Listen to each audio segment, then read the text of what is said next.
Halloween horror story. I was 17 years old when this happened. Still living at my parents' house, still figuring life out, and still believing that nothing truly bad could ever happen in our quiet little neighborhood. It was a Friday night, a few days before Halloween, and my parents had gone out of town to visit my aunt. My older brother went with them. That meant the house was mine for the weekend, and like any dumb teenager, I decided to invite a few friends over. We weren't doing anything too wild. Just hanging out, playing video games, and, yeah, smoking a little weed down in the basement. The kind of stuff that felt rebellious at 17 but innocent looking back. The basement lights were low, the air thick with laughter and the faint smell of smoke. I remember the muffled sounds of the TV upstairs, the kind of silence that lets you forget you're even in a house. Two of my friends, Jake and Mason, went upstairs to grab snacks from the pantry.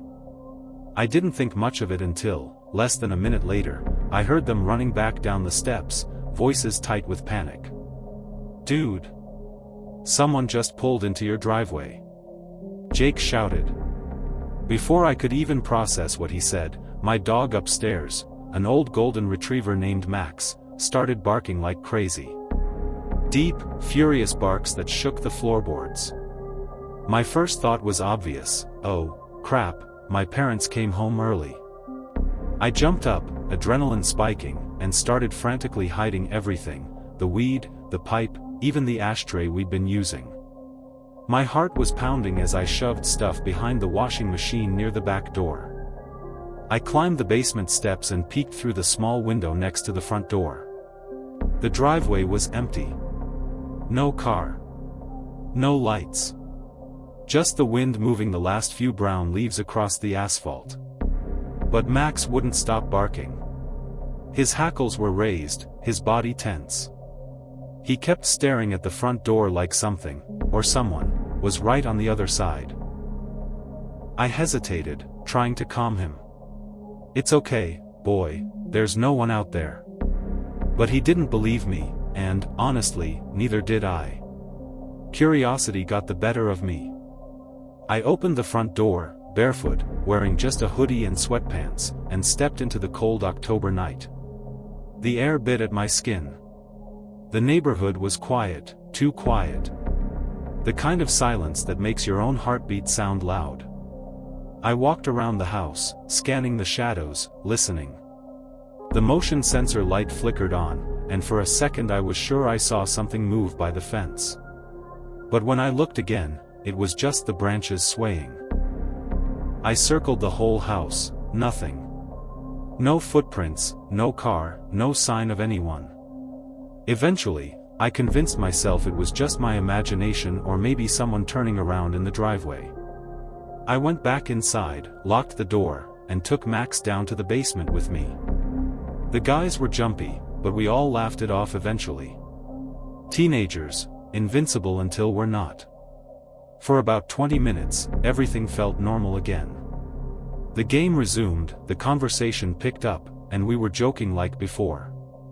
But underneath that, there was still this unease, like the night itself was watching. Then, without warning, there was a sound that made all of us freeze. A boom.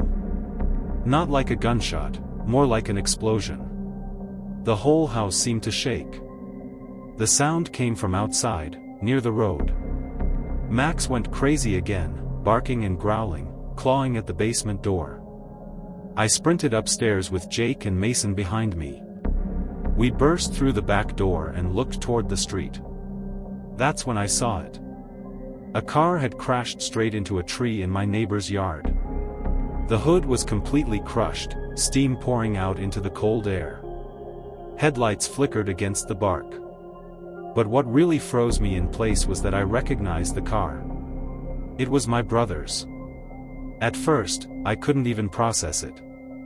My brother wasn't supposed to be home, he'd left with my parents hours earlier, taking their car. His car was supposed to be sitting safely in our garage. I started running before I even realized what I was doing. The grass was wet beneath my feet, cold air burning my lungs. When I reached the car, the driver's side door was hanging open, empty. Nobody was inside. The seatbelt was twisted, the windshield cracked, but no one was there. Jake caught up behind me, shouting, "Dude, what the hell?" But I couldn't answer. My mind was spinning. How did my brother's car end up here? Who the hell had been driving it? I pulled out my phone, hands shaking, and called my brother. When he picked up, I nearly collapsed from relief and confusion. "Hey, what's up?" he said casually. "Your car." I yelled. It's wrecked. Someone crashed it into the tree by the Miller's place." There was silence on the other end for a long second. Then his voice dropped. "What? That's impossible. It's in the garage." "It's not," I said. "It's right here.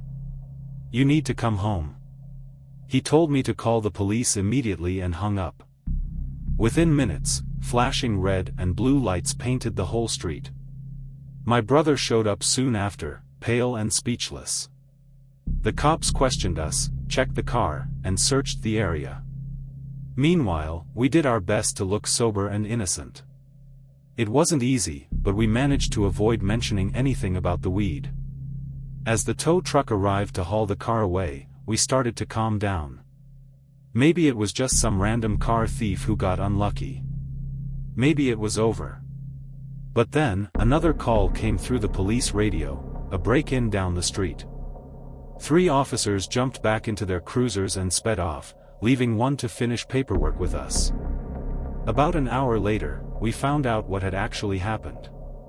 A group of people had been moving through our neighborhood that night, breaking into houses, stealing whatever they could, and sometimes taking cars right out of garages.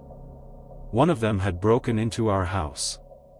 While we were in the basement, laughing, playing games, completely unaware, someone had slipped in through the unlocked kitchen door, grabbed the keys from the counter, and taken my brother's car.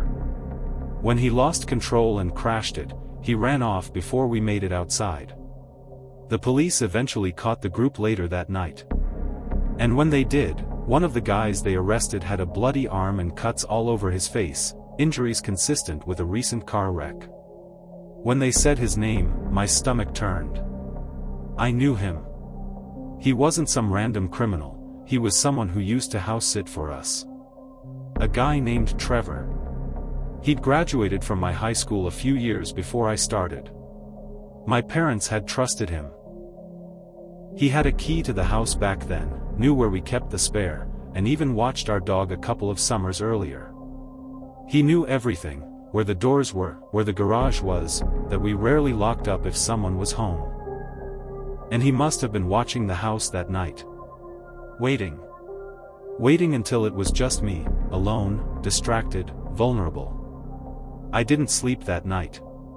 None of us did. I kept thinking about every sound I'd heard earlier, every creak, every flicker of the motion light. What if he'd been standing there in the dark while I was outside? What if I'd walked right past him? The thought still makes my skin crawl. He could have done anything. If he'd wanted to, he could have walked down those basement stairs while we were high and oblivious. He could have hurt us. Or worse.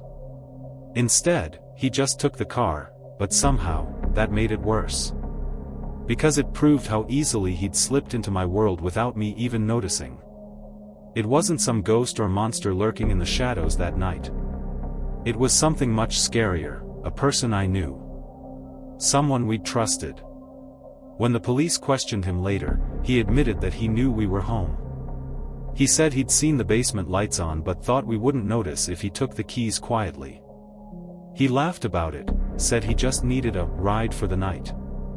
That laugh still haunts me. My brother's car was totaled. My parents came home the next day furious and terrified, changing all the locks immediately. For months afterward, I couldn't be in the house alone. Every noise made me jump. Halloween decorations were still up on the porches down the street, but the night didn't feel festive anymore. Every jack-o'-lantern seemed to stare at me with hollow eyes. I remember sitting on the couch that next evening, dog at my feet, every light in the house on, realizing how fragile that feeling of safety really is. I wasn't afraid of ghosts anymore. I was afraid of people, the kind that smile at you, pet your dog, and learn your habits, only to come back years later for something much darker. It's been years since that night, but every Halloween, I still think about it. The sound of Max barking. The car wrapped around the tree. The empty driveway. And the thought that maybe, just maybe, if I'd gone outside a minute earlier, I might have come face to face with him. Not a ghost. Not a monster. Just a man I once trusted, standing in the cold October dark, waiting for the perfect moment to step inside.